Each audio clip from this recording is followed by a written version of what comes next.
Olá, amigo da TV Transamérica, das redes sociais, página no Facebook do Verdade Expressão, página no Facebook também da TV Transamérica, estamos ao vivo, no canal 59 também UHF. Você pode participar conosco mandando as suas perguntas pelo Facebook, tanto na página da TV Transamérica quanto na página do Verdade Expressão, e também pelo WhatsApp, que vai aparecer aí na tela na sequência, que é o 41 99613 3677.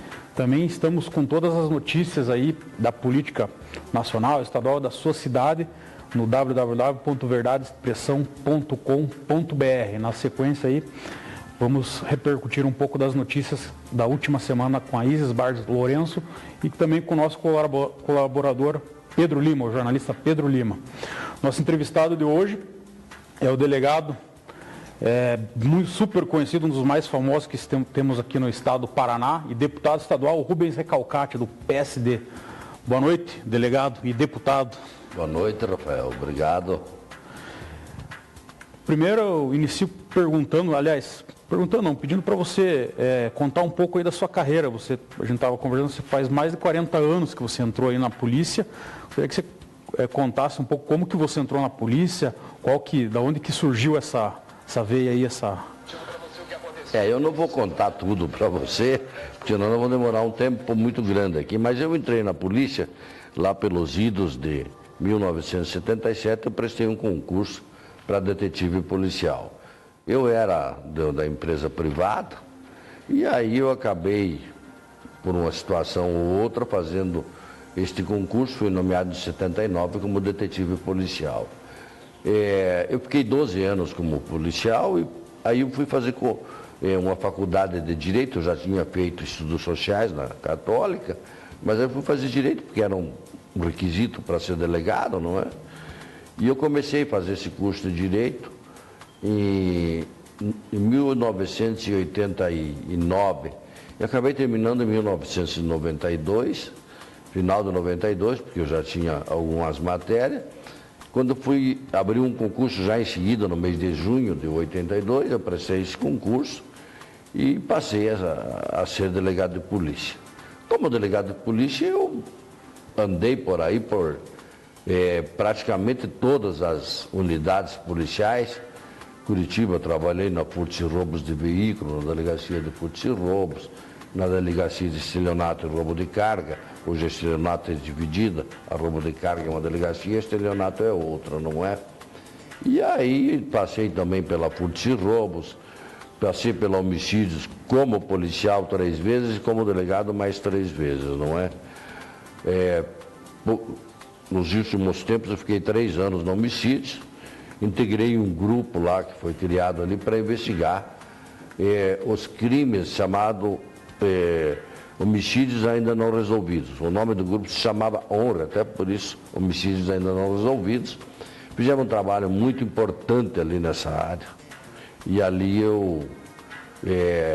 quando eu assumi este grupo lá no homicídio, eu estava com 3.600 inquéritos. É um número extraordinário de inquéritos para você administrar. E desses inquéritos, passei a trabalhar em cima deles, e numa parceria boa com o Ministério Público do Tribunal do Júri na época, eu fiquei 1 ano nesse setor, nós conseguimos baixar de 3.600 para 780 inquéritos. Então foi uma coisa importante ali. Resolvemos neste grupo vários homicídios ali que estavam parados há 4, 5, 8, 10 anos. Peguei um inquérito lá que tinha mais de 15 anos, que era um inquérito da Ebinha do Pó, que ainda estava tramitando lá, isso, lá de décadas atrás até. E, claro, encerramos aquele inquérito também. Então, uma história bastante longa minha de polícia, não é? E eu fiz, mesmo sem ainda ser delegado, eu fiz muitas operações policiais no interior do Paraná. Mas inúmeras operações eu fiz. E numa dessas operações, que até comentamos esse dia com alguns juízes que estávamos reunidos, nós enfrentamos a quadrilha dos Oliveira. Foi uma quadrilha muito famosa que teve aqui no estado do Paraná e que agia muito no norte, noroeste, oeste do estado do Paraná, no rouba-banco e depois eles mudaram para o sequestro. E em 1991 eles sequestraram um grande empresário aí do norte ali de Maringá e pediram $500 mil, pegaram o dinheiro e estavam com ele no cativeiro, quando eu fui chamado para fazer uma operação em cima dessa situação. Para resumir, nessa história aí eu acabei escrevendo um livro que se chama Sequestro, Estudos de Casos, Modus Operandi, e aí também nessa situação eu trabalhei quase uma semana direto, eu dormia muito pouco. Ali nós enfrentamos várias situações praticadas, vários crimes praticados pelos Oliveira, e resultou em praticamente 7 pessoas mortas nessa situação. Esse livro que teve a advogada, a escritora Noeli. Minha parceira, Noeli Manfredini, que em parceria com ela nós escrevemos o livro. Ela já faleceu já há alguns anos, mas escrevemos esse livro bem lembrado, junto com a professora Noeli Manfredini. E o porquê de entrar na política? Da onde que veio? Essa história começou lá em Araucária, rapaz. Eu era delegado de polícia na Araucária, e lá eu conheci uma deputada, e ela ia na delegacia lá de vez em quando, e ela, ao invés de falar doutor, delegado, coisa parecida, me chamava de deputado. E aqui tem uma história que você começa a chamar a pessoa de alguma coisa, ela acaba virando, não? E aí eu acabei entrando nessa seara, não era minha seara, não era meu ramo, jamais pensei em ser político, e acabei entrando. E, na verdade, eu participei da primeira campanha em 2010, lá eu já fiz 9.600 votos, para quem começou do nada, foi muito voto que nós fizemos, não é? Pelo Partido Verde, né? Partido Verde na época. E aí tal, não pretendia sair na segunda campanha, que foi em 2014, mas aquilo que você falou, que a gente fala, você acaba entrando na seara e aí você não tem como voltar atrás. Deu aquela coceira, né? Não, até não é, até pelos... também, mas até pelas pessoas que te cobram. Não, você tem que ir, você fez 10 mil votos lá atrás, agora você não pode deixar isso. Então aí eu acabei entrando e hoje estou aí, deputado, não é? Foi até um caso inédito, né? Porque foram 10 votos que separou você de ter entrado votos, diretamente, né? 10 votos. Aliás, eu me considero muito feliz e orgulhoso, porque eu fiz 40.358 votos. É um número extremamente expressivo, não é? E aí as pessoas falam assim, mas o senhor deixou ir lá na casa do fulano, o senhor não foi lá no boteco, não sei de quem. Então, na verdade, você poderia ter ido em centenas, até milhares de lugares, mas você não tinha estrutura, não tinha tempo para fazer isso. Então ficou nisso, mas eu penso sempre assim, tudo anda ao seu tempo certo, não é? E você ficou torcendo para o Chico brasileiro, né, esse ano? Fui lá para a campanha, para o Chico lá Foz do Iguaçu, tinha que ir, não é? O voto dele eram 2 votos, era um voto para ele e um para mim.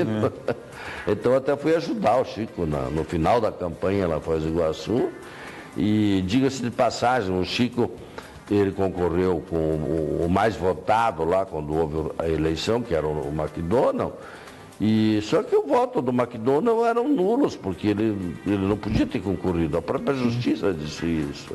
E daí acabou subindo para o Supremo, isso enrolou. E lá no Supremo, finalmente decidiram, uns 4, 5 meses depois da campanha, que deveria haver nova eleição. Porque daí foi quando o Chico passou a concorrer novamente e acabou sendo eleito, Chico. E aí eu assumi o lugar dele na Assembleia. Fazendo um parênteses, a gente teve 2 eleições no estado do Paraná, vamos falar na sequência aí, esse final de semana. Tivemos eleições no Amazonas, que vai ter segundo turno. Então a gente vê aí direto eleições sendo marcadas fora do período eleitoral. Queria saber a sua opinião em relação a isso. A gente vê vários candidatos que saem, que têm problemas, insistem e acaba tendo a anulação da eleição. O que você acha que daria para fazer para parar com esse tipo de situação? Eu acho que você tem que ter uma legislação bem pontual e bem rígida com relação a isso. Eu vou pegar o exemplo do Chico brasileiro. Quando houve a eleição, aquele indivíduo que fez mais voto que ele, fez 4 mil a mais que o Chico na época, Foz do Iguaçu, ele não podia ter concorrido e a justiça tinha que ter impedindo ele de concorrer. Então eu acho que é isso, tem que ter uma legislação bem pontual e bem objetiva. O recalcate não pode concorrer porque ele está respondendo não sei o quê. Então não pode concorrer e pronto. E não deixa aí para concorrência, porque vai acontecer isso que você falou agora. Essas eleições extemporâneas que estiveram agora, alguns casos nem tanto por causa da eleição, mas sim talvez por cassações ou outras coisas também, não é? E a gente corre esse risco na eleição presidencial, porque o Lula foi condenado, mas vai recorrer, ele já recorreu. Por mais que ele seja condenado em segunda instância, a gente sabe que ele pode obter uma liminar ali. Pode, claro, a qualquer momento. E conseguir a aptidão para ser candidato, e na sequência ele pode ganhar a eleição e depois ter uma reviravolta. Depois de uma reviravolta e não valer, não é exatamente. Daí tem uma outra eleição. Outra eleição de novo, não é? São coisas da política, são coisas... A legislação, na verdade, o senhor é advogado, o senhor sabe bem como é que funciona. O direito, ele é muito dinâmico, como é a legislação. Então, o legislador, ele vota uma lei lá e diz no artigo 1º que o senhor não pode usar gravata colorida desse jeito. Mas o colorido desse jeito não é o outro colorido que eu vou usar, não é? Então, ela é dinâmica, ela ampla o entendimento da lei, ele se diversifica, não é? Eu posso pensar assim, ele pode pensar de outra maneira. Então, é isso que acontece. A gente estava falando da sua carreira aí. Gostaria que você falasse também qual foi a operação mais marcante, a investigação mais marcante na sua carreira. Olha, eu teria para dizer para você, Rafael, talvez dezenas e dezenas de operações. Mas que me recordo assim rapidamente foi essa que eu escrevi o livro. Essa me marcou muito porque foi uma operação que eu não era delegado, eu era detetive policial, mas eu fui comandando uma equipe. Eu sempre tive um bom prestígio dentro da instituição e eu, na época, trabalhava na Divisão de Segurança e Informações e eu fui chefiar essa operação lá. E, claro, lá haviam delegados, oficiais da PM, eu era detetive, mas eu praticamente assumi uma linha de frente na investigação. Então, essa foi uma operação muito importante que marcou muito na minha vida. Na homicídios, tenho várias operações que eu investiguei. Eu tenho alguns desaparecimentos de crianças, como é o caso do Guilherme Carameci Burtis, que faz mais de 20 anos que ele desapareceu na agência social, e que é estranho, nunca mais se soube, não teve notícia nenhuma, um mínimo de notícia, ninguém viu nada, ninguém sabe nada. É o caso que está acontecendo agora, por exemplo, daquelas duas criancinhas de Cerro Azul que desapareceram misteriosamente, os corpos não apareceram. O que será que está acontecendo? Então, isso é uma operação que me marcou. E operações no interior, que eu fiz muitas, não é? De roubo de carga, Operação Fronteira, interessante que a gente fez. E em Curitiba fiz muitas operações também, não é? Uma outra questão que é muito polêmica e, aliás, tem tomado muitas páginas aí policiais, nível nacional, um exemplo é a Operação Lava Jato. A gente vê prisões aí, atrás de prisão, que são prisões cautelares, prisões preventivas ou temporárias. Gostaria que o senhor falasse um pouco desse tipo de prisão. A gente teve um caso recente aqui no Paraná da doutora Virgínia, que ela ficou presa, ela sofreu digamos, um nocaute midiático. Essa pergunta ela é muito importante. Eu até necessitaria de um bom tempo para responder, porque ela me chama muito a atenção exatamente isso. Quando a Virgínia foi anunciada como responsável por aquela situação no hospital, no primeiro dia eu falei, essa mulher vai ser absolvida. Eu falei em casa para minha esposa, de que essa mulher vai ser absolvida. Por que eu falei isso? Porque eu antevi naquela notícia passada e que não é assim que funciona. Então você não pode massacrar uma pessoa. Você não pode escrachar, arrebentar com um cidadão. Até como a própria Lava Jato tem feito. Eu tenho minhas críticas a ela. Dou meus parabéns, o que eles fizeram foi uma coisa extraordinária, mas tem coisas que não podem acontecer. Você picar uma folha de papel e jogar ao vento é uma coisa, depois você não vai conseguir nunca mais colar aquilo e fazer a mesma folha. Então me preocupa muito com isso, tanto é que hoje eu fiz um pronunciamento na Assembleia Legislativa exatamente sobre a audiência de custódia. Por que eu fiz isso? Porque a audiência de custódia é uma garantia do preso, é uma garantia do sujeito que de repente foi autuado num flagrante, em que ele tem que ir em 24 horas na presença do juiz, e o juiz vai dizer, olha, você vai ficar preso ou eu vou te liberar. Liberar pura e simplesmente, você vai responder ao inquérito, ao processo, ou eu vou te dar uma medida cautelar que vai se colocar a famosa tornozeleira no indivíduo. Então eu tenho muita preocupação com isso, como eu tenho muita preocupação com muita coisa que foi feita no Lava Jato. Eu não sou um fã do Temer, nada, mas aquilo que o Joesley fez, aquilo é um absurdo, é prova ilícita que eles fizeram. E aí joga para todo mundo, arrebenta com várias pessoas, cometeram crime, vão apurar. Vão buscar a prova corretamente, mas não daquela maneira. Então, eu admiro muito o que a Lava Jato fez, ela mudou, ela resgatou o país de um bando de ladrão, de uma corrupção desenfreada que vinha tendo, mas tem que ser feita a coisa dentro dos parâmetros legais, não é? Porque a forma como se trata é como se fosse uma condenação antecipada. Condenação antecipada. E vamos voltar um pouquinho mais atrás, o senhor vai lembrar disso, o senhor é advogado, da PEC 37. Então, o que aconteceu? Eu respeito muito mesmo a Justiça, o Ministério Público, as instituições que cuidam do direito das pessoas. Aí o Ministério Público hoje, ele desandou por uma outra linha e ele passou a investigar, a condenar. Então, é o que está acontecendo aí hoje. Então, o Ministério Público vai lá, leva o cidadão lá para o GAECO, lá não sei para onde, ele já investiga. Nós tivemos um caso que é uma exorbitância. Um promotor fez um flagrante um dia desse no estado de São Paulo. Então nós estamos perdendo a linha da legalidade, a linha do que tem que acontecer. E aí, lá atrás, discutiu-se pela PEC 37 que a investigação teria que ser da polícia, não é? Mas no Ministério Público ele foi brigar porque ele queria fazer a investigação também e acabou não aprovando a PEC 37.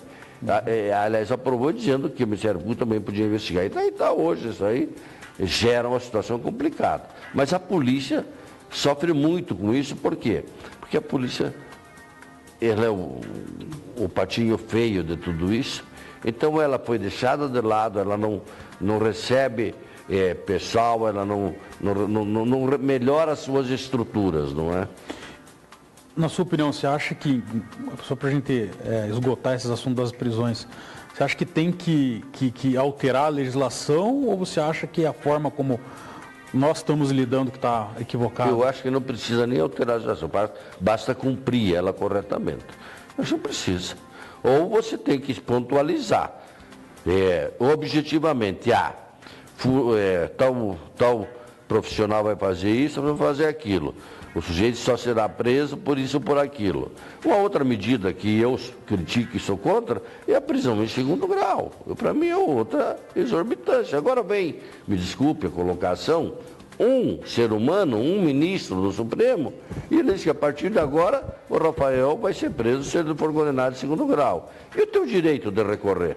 Tem a questão do direito constitucional, presunção de inocência. Sim, exatamente. E se você não for culpado? É questão que fica perguntada à própria sociedade, não é? A gente estava falando da questão da polícia não ter estrutura. Você fez um projeto de lei que é em relação à proibição de manter presos nas delegacias. Gostaria que você falasse um pouco a razão desse projeto. Essa é uma preocupação minha e uma preocupação da Polícia Civil, dos policiais civis que ficam cuidando de presos. Nós temos hoje quase 10 mil presos em delegacia de polícia. Imagina o que é 10 mil presos em delegacia de polícia. Não é em presídio, não. É nas delegacias de polícia. Diante disso e da preocupação nossa, dos riscos que os policiais correm, ter que ficar cuidando de preso, ter que ficar à noite ali, e que não pode sair para investigar, ele tem que deixar de lado a parte da Polícia Judiciária que é exatamente investigar, identificar o bandido, descobrir o produto do crime, essa coisa toda, que nós apresentamos esta proposta, que é a retirada definitiva de presos das delegacias de polícia e que está tramitando, não é? E em relação Um outro problema grave que nós temos é o problema carcerário no país. Qual medida, o que você acha que deve ser feito para tentar melhorar isso? Olha, eu venho tentando buscar uma alternativa, uma saída. Eu venho estudando muito, eu venho discutindo isso com os policiais civis, e militares e guardas municipais, a necessidade de buscar uma saída. Vamos pegar o Paraná, se você construir hoje no Paraná 10 presídios com 1.000 vagas para cada presídio, você não vai resolver o problema. Porque só na Polícia Civil nós temos 10 mil presos. E o rendimento, entre aspas, diário de matéria-prima, que a matéria-prima para nós é o preso, é muito grande. Isso que a polícia está encolhida, a Polícia Civil está extremamente afastada dessa situação, ela está fazendo extremamente o necessário, não é? Agora, se tivesse uma polícia atuante como nós tínhamos até uns 10 anos atrás, ou 5 anos atrás, você prendia 100 pessoas por dia só em Curitiba. Então a polícia está parada, ela está quieta, porque ela, primeiro, não tem estrutura. Segundo, o policial trabalhar, ele vai arrumar bronca, entre aspas. O que é arrumar bronca? Ele vai ter problema, ele vai ter um sujeito que vai reagir à prisão, ele vai ter pessoas que vão denunciar ele indevidamente. Então o próprio policial se encolheu. E parte da imprensa também, ela massacra também o policial. Me desculpe você que é da imprensa, mas é isso que acontece. Parte da imprensa também, o fulano fez aquilo. Aí a própria imprensa já te julga também. Ela diz, esse policial é bandido, esse policial... Então, essas coisas que fazem. Se você fosse buscar isso aí, você encher muito mais de preso. Então, a solução para isso, ela está longe da tua vista de ver. Eu tenho uma ideia que seria o seguinte, mas teria que ter vontade do governo federal e do governo estadual, que é cada município tem sua cadeia pública. Vamos pegar um exemplo, Araucária hoje deve ter 130 mil habitantes, mais ou menos. Digamos que você construísse um presídio para atender Araucária. Na minha visão, hoje você precisaria um presídio para Araucária para 500 vagas. Você não vai lotar ele agora com 500 vagas, por lá, talvez 150, 200, mas você vai ter um presídio já com alguns anos, com uma sobra de vagas que você pode atender. Então seria um caso. Você poderia pegar 5 municípios pequenos aí, com 10, 15 mil habitantes, que desse um total, de repente, 60 ou 100 mil habitantes, e fazer um presídio, por exemplo, para esses 5 municípios, que iriam se cotizar, cada um, e iam manter esse presídio, claro, sobre a fiscalização do Estado e do Poder Judiciário, não é? Seria, talvez, uma solução. Você acha que isso seria viável, tendo em vista o custo do preso hoje para o Estado? Vai ter custo. Mas se fizer um comparativo, o que você acha que Eu acho que dá para fazer, porque você ia se cotizar, talvez o Estado e o município, para manter esse presídio.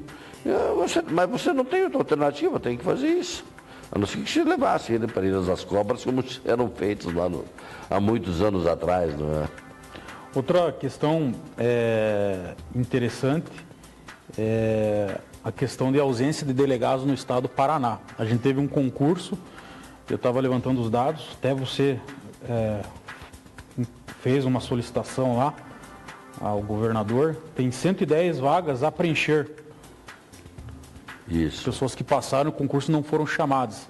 E existem 256 municípios sem delegados. Gostaria que você falasse o que dá para fazer. Veja bem, isso é uma situação bastante crítica e nós temos que falar mesmo. Nós temos hoje no estado do Paraná 256 municípios que não tem um policial civil, não é só o delegado, não tem ninguém. E delegacias fechadas ou até que estão se acabando, não é? Então, aí nós temos um concurso de delegado que foi feito e que temos remanescentes aí que são 110.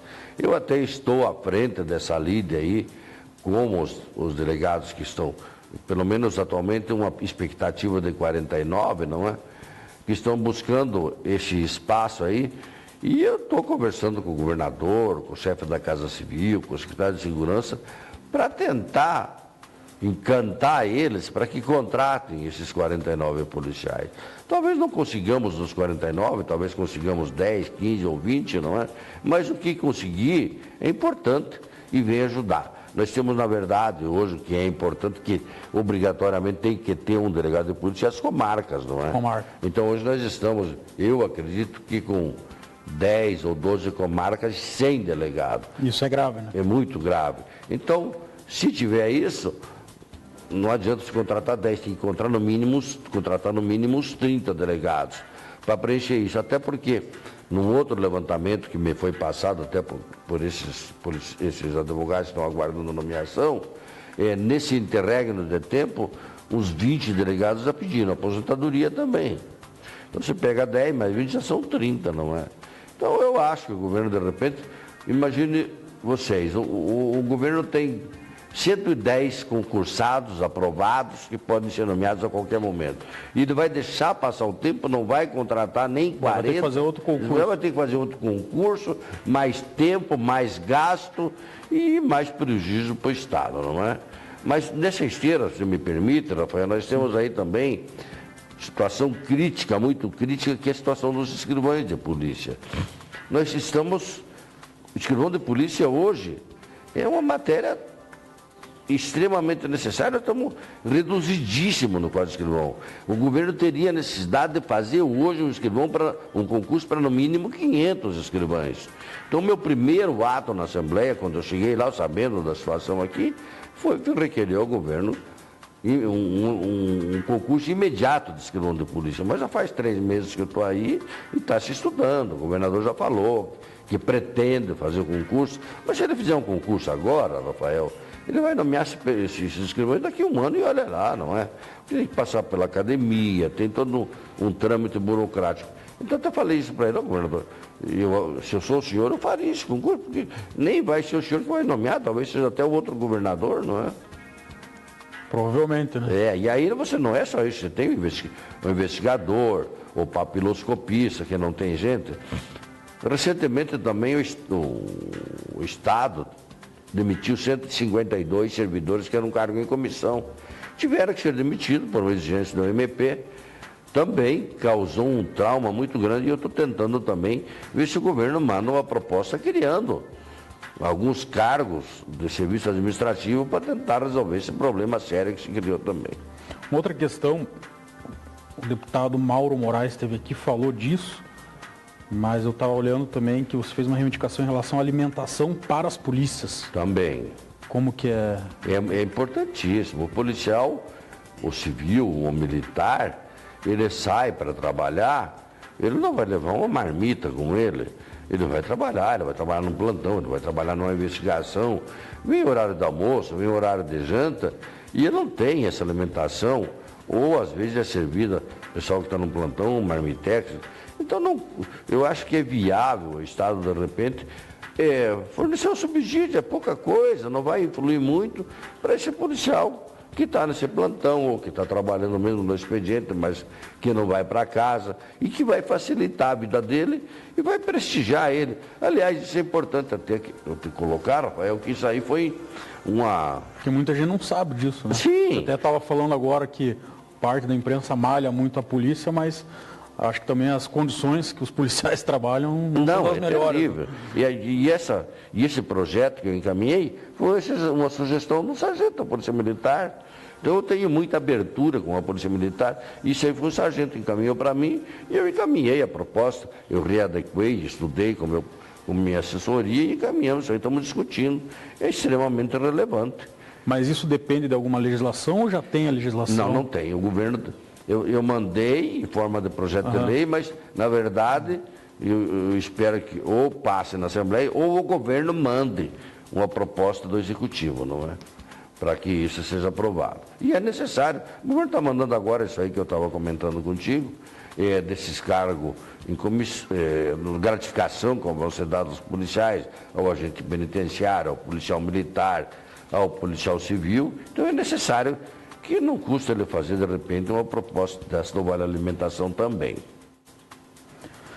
Legal, então vamos para as notícias da semana com Isis Barros Lourenço. Boa noite. Então, vamos começar falando de Campo Largo.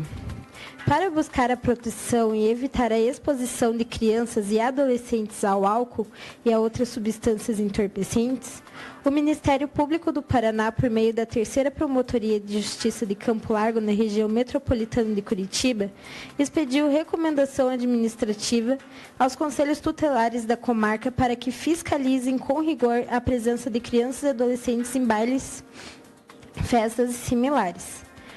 A intenção do Ministério Público é reforçar a necessidade de atuação preventiva dos conselhos tutelares nesses eventos. Na recomendação, a Promotoria de Justiça relata que no início de julho, sem o conhecimento do agente ministerial, foi realizada uma festa em Balsa Nova com a participação de adolescentes e fornecimento de bebidas alcoólicas. Foi denunciado pelo Conselho Tutelar de Campo Largo que, na ocasião, uma adolescente teria sido abusada sexualmente enquanto estava inconsciente, muito provavelmente por conta do consumo de álcool. Agora vamos para Colombo. A Casa de Cultura recebe a exposição Além da Fronteira, que apresenta obras de artistas curitibanos. A exposição na Casa da Cultura é o resultado de uma parceria entre o Departamento de Cultura de Colombo com a Fundação Cultural de Curitiba, que visa a interação e a troca de experiências entre os alunos. A exposição acontece entre o dia 1º e 31 de agosto, com entrada gratuita. Os horários para visitação são das 8 ao meio-dia e das 13 às 17 horas, sempre de segunda a sexta-feira. Agora vamos para o Almirante Tamandaré. A Fundação Educacional Meninos e Meninas de Rua Profeta Elias, de Curitiba, deve restituir R$31 mil devidamente corrigidos ao cofre de Almirante Tamandaré, município da região metropolitana da capital paranaense. A determinação foi feita pelo Tribunal de Contas do Estado do Paraná. Ao encontrar irregularidades na prestação de contas do convênio realizado entre o município e a entidade, que vigorou entre setembro de 2011 e dezembro de 2012. A Corte também recomendou que medidas sejam tomadas para que as falhas não se repitam. Agora vamos falar sobre a região metropolitana de Curitiba, Grande Curitiba. O Comitê Permanente de Segurança no Transporte Coletivo Metropolitano foi instalado oficialmente na última quinta-feira, dia 3, durante uma reunião da Comec, quando foram credenciados os seus representantes. O comitê será um fórum permanente de discussão, estudo, planejamento e concentração de informações quanto à demanda e aos problemas de segurança no transporte coletivo. Durante a reunião, se discutiu sobre o registro do boletim de ocorrência, para que as polícias possam fazer o trabalho de inteligência nas linhas de estações-tubo mais perigosas. Entre as propostas apresentadas está a centralização das informações das ocorrências para agilizar as ações policiais. Também foi discutida a necessidade do aperfeiçoamento das informações junto a todos os envolvidos no delito, para que a investigação possa ter resultados melhores. Participam da reunião representantes da Comec, Polícia Militar, Polícia Civil, a URBS, Sindicato dos Motoristas e Cobradores de Curitiba e Região Metropolitana, Sindimoc, o Sindicato das Empresas de Transporte Urbano e Metropolitano de Curitiba e Região Metropolitana, o CETRANSP e a Associação Metrocard. Essas foram as notícias do nosso jornalista colaborador Pedro Lima. Agora vamos falar sobre a cidade de 1º de Maio, no interior do Paraná. Em razão da condenação do prefeito eleito em outubro de 2016, o município paranaense 1º de Maio realizou eleições municipais suplementares neste domingo, dia 6. Com 2.954 votos e 42,25% dos votos válidos, Bruna Casanova, do PP, foi eleita a nova prefeita do município. Paulo Fernandes Júnior, do PSDB, ficou em segundo lugar com 31,44% dos votos válidos, seguido de Ezequiel Araújo, do Podemos, com 23,09%, e de Eliseu de Souza, do PPS, com 3,22%. A eleita tem até o dia 11 de agosto para entregar ao TRE as prestações de contas das campanhas. A posse será realizada até o fim de agosto. E também falando sobre eleições suplementares, vamos falar do município de Nova Fátima, também no interior do Paraná. Após o candidato mais votado no município de Nova Fátima, Dr. José Limeana, do PSB, ter a candidatura indeferida por se enquadrar na lei Ficha Limpa, foi convocado a eleições suplementares para o município. Roberto Carlos Messias, do PTB, conhecido como Carlão Messias, foi eleito prefeito de Nova Fátima, com 44,03% dos votos, vencendo Mário Sérgio dos Santos, do PPS, que ficou em segundo lugar com 26,35%. Em seguida, Sidney Roque da Silva, do Podemos, recebeu 21,76%, e José Ricardo Cerulli Marinho, do DEM, conhecido como Zé Ricardo, ficou com 7,86%. Também o novo prefeito tem até o dia 11 de agosto para entregar ao TRE as prestações de contas das campanhas e também a posse será realizada até o final de agosto. Agora, voltando aqui para Curitiba, vamos falar sobre o diretório do PMDB. Neste sábado, no dia 5 de agosto, foi realizada a convenção do Diretório Municipal de Curitiba na sede histórica do PMDB, na Avenida Vicente Machado, que contou com a participação de 489 votantes. A chapa apoiada pelo senador Roberto Requião, Novo Movimento Democrático, venceu a disputa pelo Diretório Municipal com 290 votos, derrotando a chapa apoiada por seu sobrinho e deputado federal João Arruda. PMDB é você, que recebeu 196 votos. Ao longo da semana, Requião lamentou o bate-chapa no partido e disse que não existem adversários dentro do PMDB.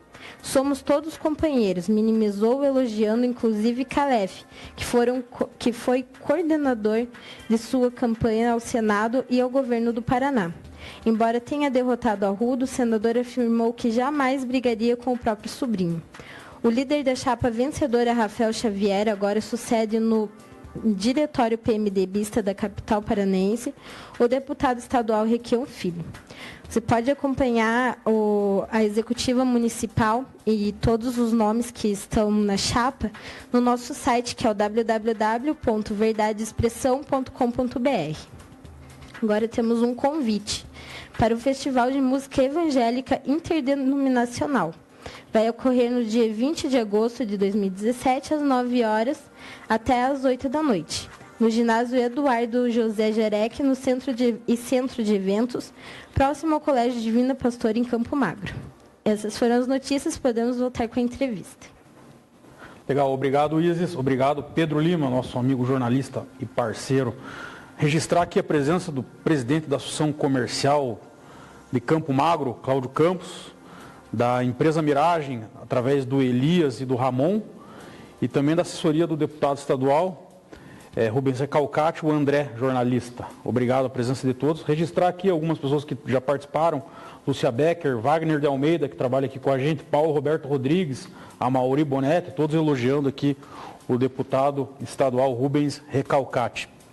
Continuando aqui a nossa conversa, a gente estava falando sobre a falta de delegados no estado do Paraná, nos diversos municípios do estado do Paraná.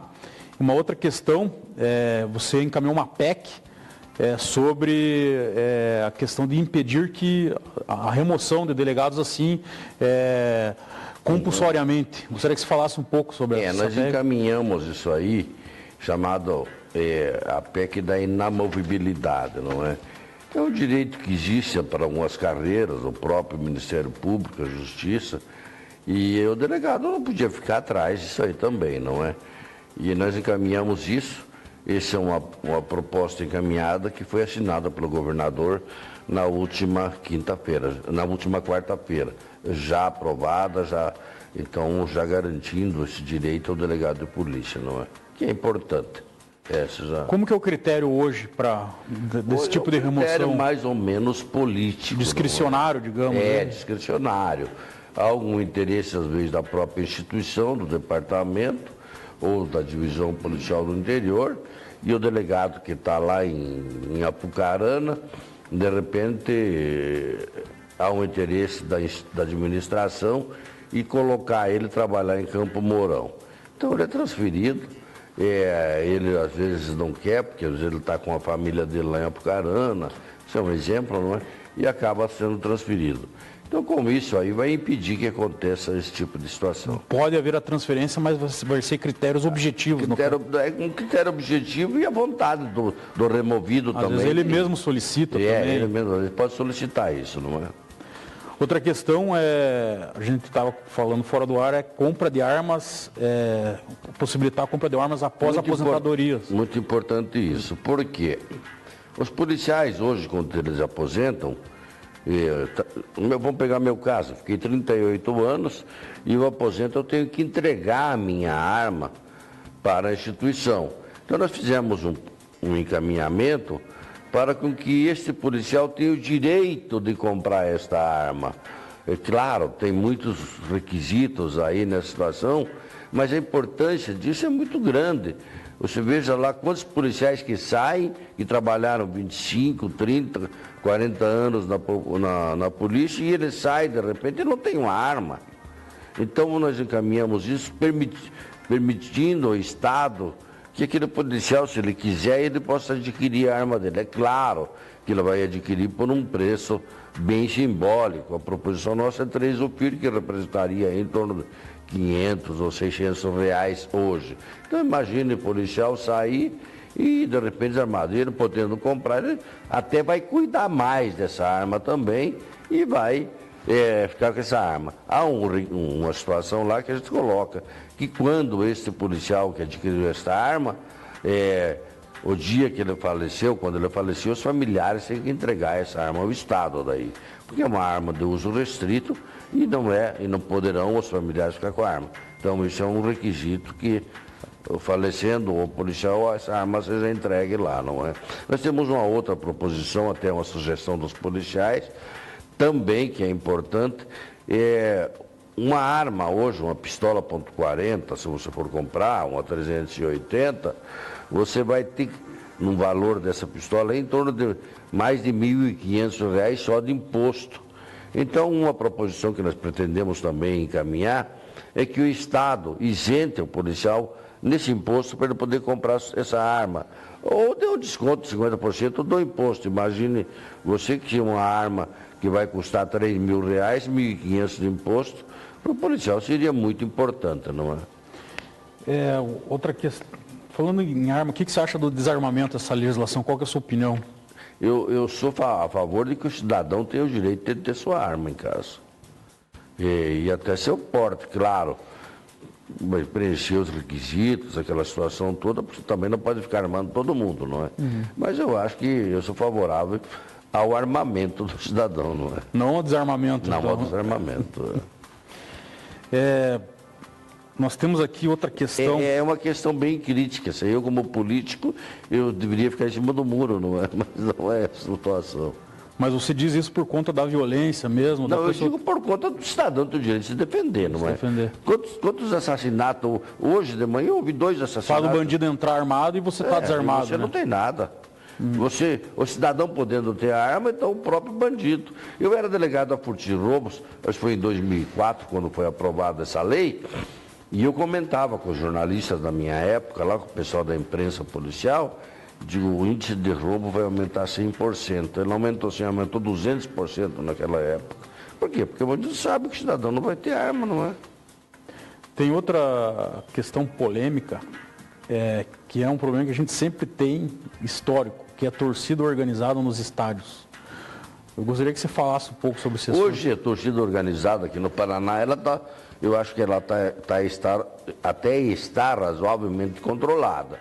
Por quê? Porque nós temos uma delegacia, que é a DEMAF, que é a Delegacia do Futebol, que é importante, chefiada pelo Dr. Clóvis Galvão, um delegado das antigas, muito bom, e que restringiu bastante. Temos lá, o problema ainda existe, claro, você nunca vai zerar algumas situações, mas diminuiu constantemente. Eu acho que está razoavelmente controlado em Curitiba isso aí. Você não entende que deveria ter uma forma de controle diferenciado? Por exemplo, a gente vê vários infratores que cometeram absurdos em estádios dentro do perímetro urbano ali que rodeiam os estádios e que passa um tempo eles estão novamente nos estádios. Que tipo de controle que você acha que seria possível fazer? Aí nós vamos voltar um pouquinho lá atrás no problema da legislação.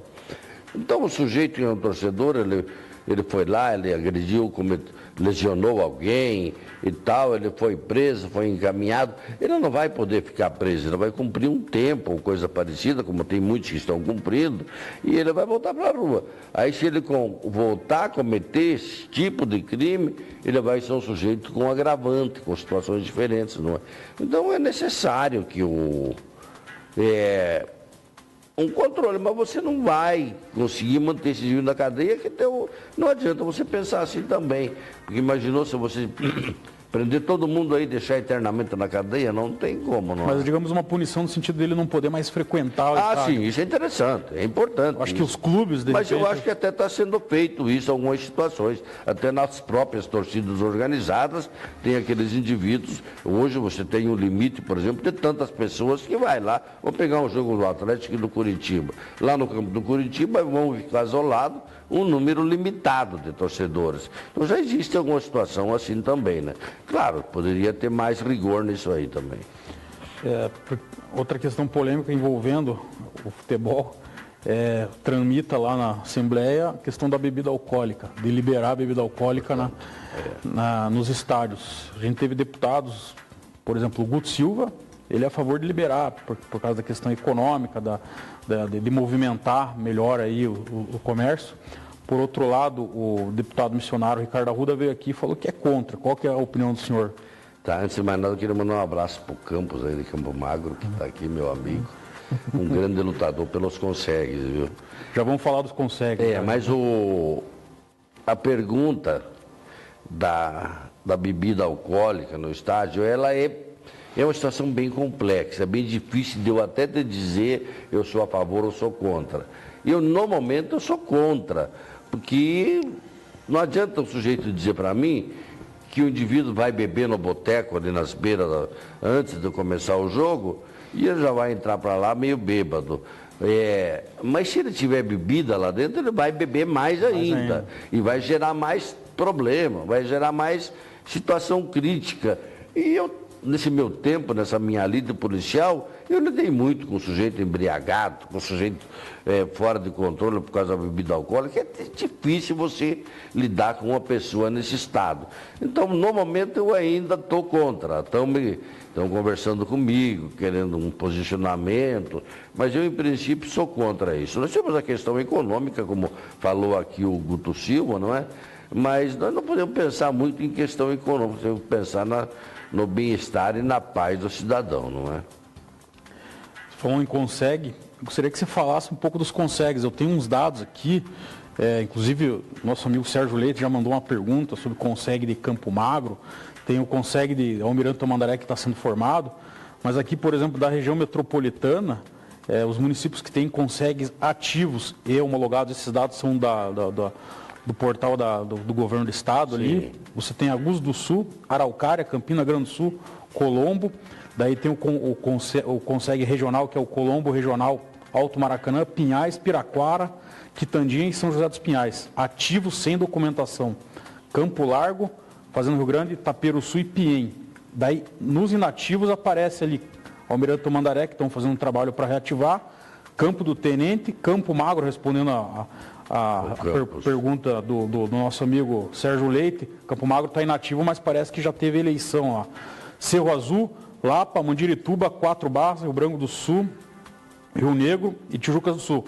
Especificamente sobre o Campo Magro, até já falamos aí que foi feita uma chapa, foi eleito lá um pessoal vinculado à atual administração, até o programa, o Cláudio Campos tem um programa toda quinta-feira, às 19h30 que eu participo lá, que é bem polêmico, é o Face Repórter. Então a gente falou bastante sobre esse programa. Quem quiser saber melhor sobre Campo Magro, vá lá e assista o último programa da quinta-feira, que a gente falou bastante sobre o consegue. Mas aqui a gente está querendo falar numa amplitude maior. Qual a função principal do consegue? O consegue tem uma função muito importante, extremamente importante, e eu prestigiei muito os consegues nas minhas chefias de delegacia de polícia, tanto distritais, tanto quanto especializadas.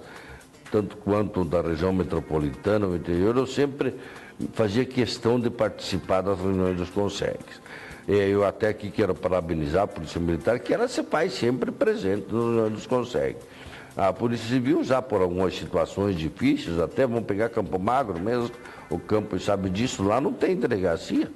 Veja só. Já teve delegacia ou hoje está inativa? Hoje está inativa, não tem. Então, para mim é um absurdo, uma barbaridade. O cidadão vai ter que fazer um boletim de ocorrência. Tivemos um caso, até eu estive participando de uma reunião lá com eles há uns meses atrás, e um moço teve um carro roubado ali no centro de Campo Magro. Olha a peripécia que ele teve que fazer. Ele saiu, orientaram ele que ele tinha que ir na Furto de Veículo. Ele foi na Furto de Veículo, orientaram ele que tinha que ir no SIAC do Portão, que foi à noite, não é? No SIAC orientaram ele que tinha que ir em Tamandaré, porque lá é Tamandaré, o delegado Tamandaré que cuidava de Campo Magro, não é? Aí, resultado, ele não conseguiu fazer o boletim e andou um monte à noite, de madrugada, e ele teve que voltar em Tamandaré no outro dia para poder fazer o boletim. É um absurdo, o cidadão não pode sofrer esse desgaste, Rafael, de jeito nenhum. Então, nós estávamos discutindo até isso com o pessoal do campus lá, não consegue essa situação toda. E aí o capitão que estava lá, o capitão Amauri, que hoje já não está mais lá. Capitão Aires estava lá. Capitão Aires, perdão. Um oficial muito inteligente, preparado.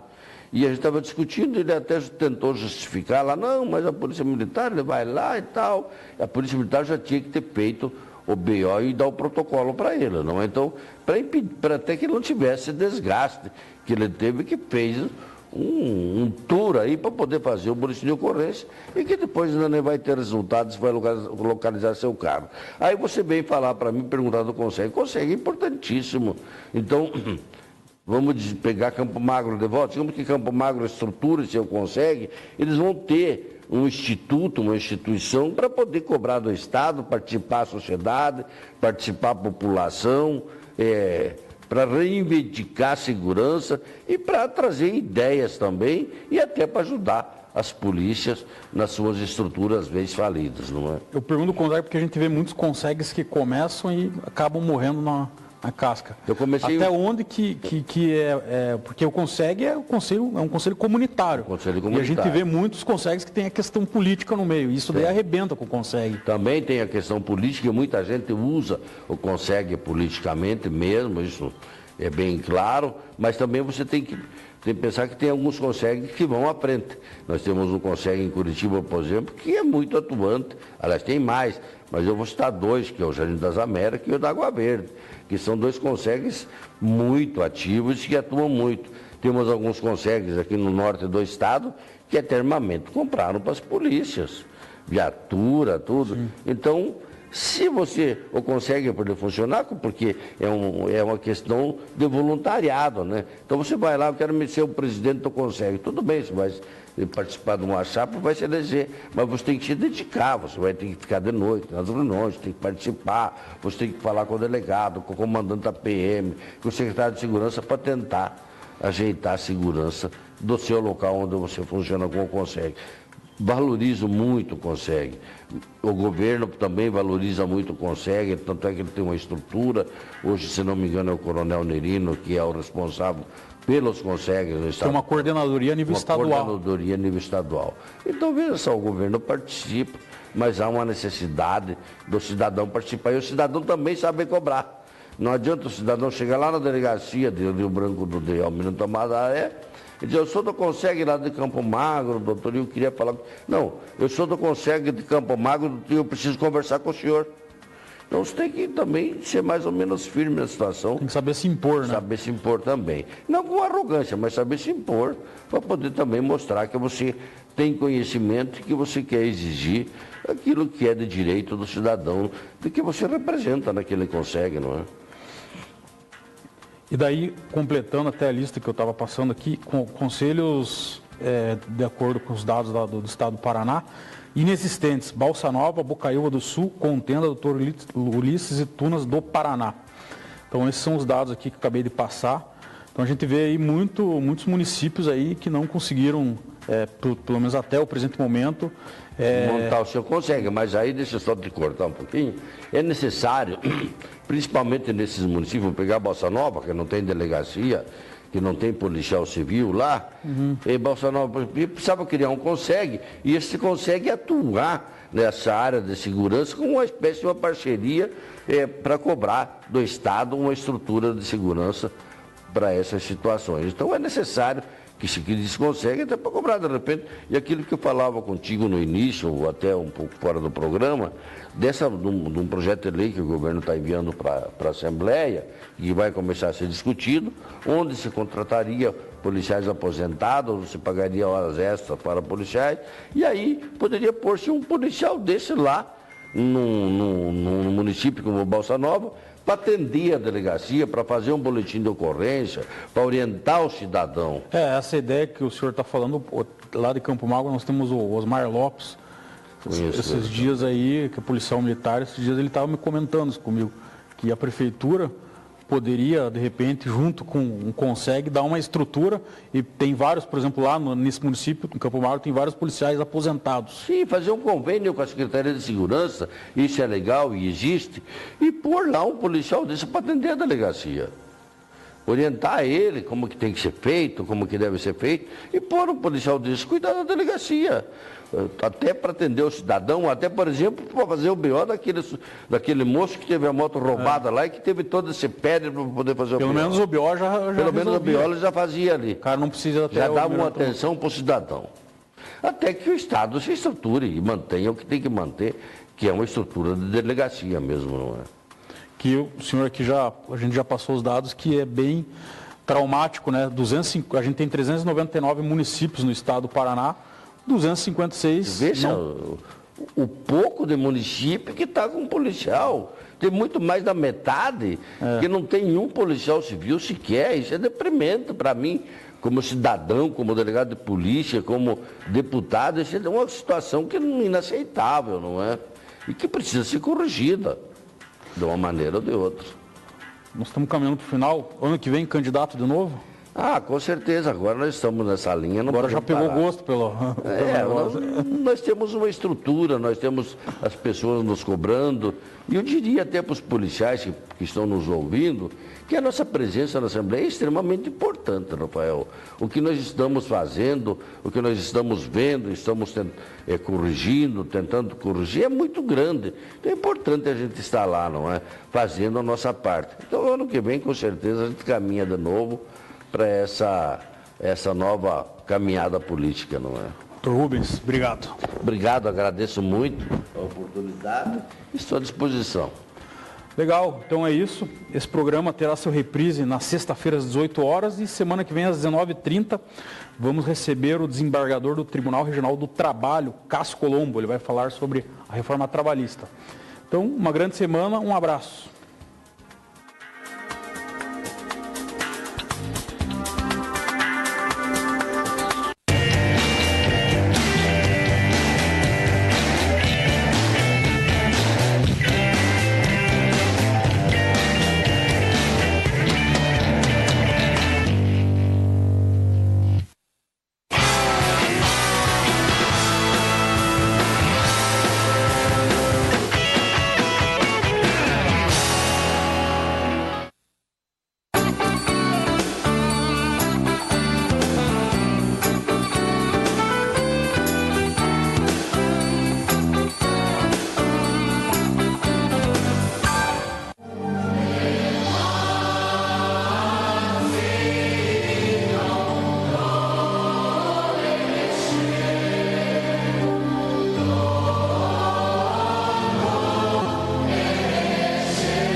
Esta emissora passa a apresentar o programa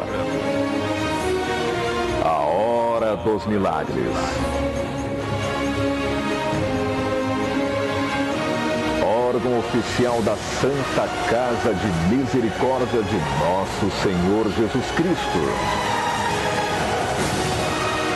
Da palavra do homem do povo sofrido, Bispo Moisés amado.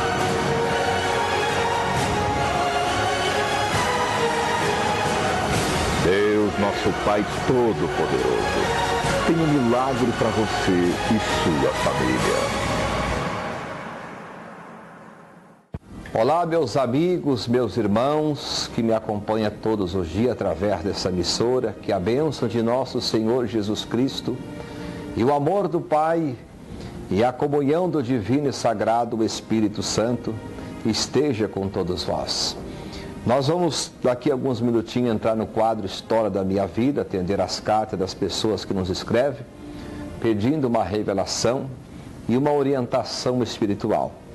Estaremos também fazendo a prece dos enfermos. Vá se preparando, colocando um copo com água, um copo de chá, um copo de leite, os remédios, o café que você gosta de tomar lá de televisão, que o bispo vai fazer a prece e a santa consagração de todos os elementos.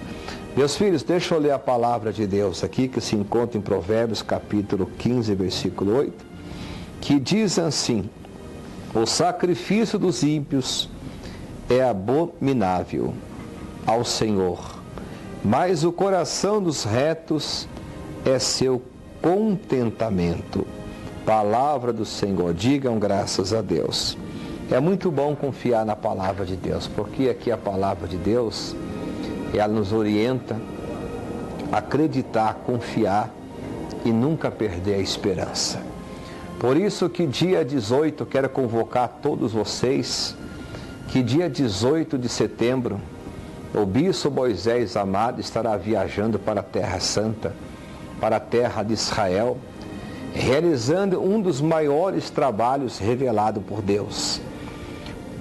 Vocês sabem, meus irmãos, que os macumbeiros e feiticeiros bruxos vão para a Bahia, da Bahia vão para a África, fazer o mal para as pessoas. Eles vão para as encruzilhadas, para as matas virgens, para as praias, cachoeiras,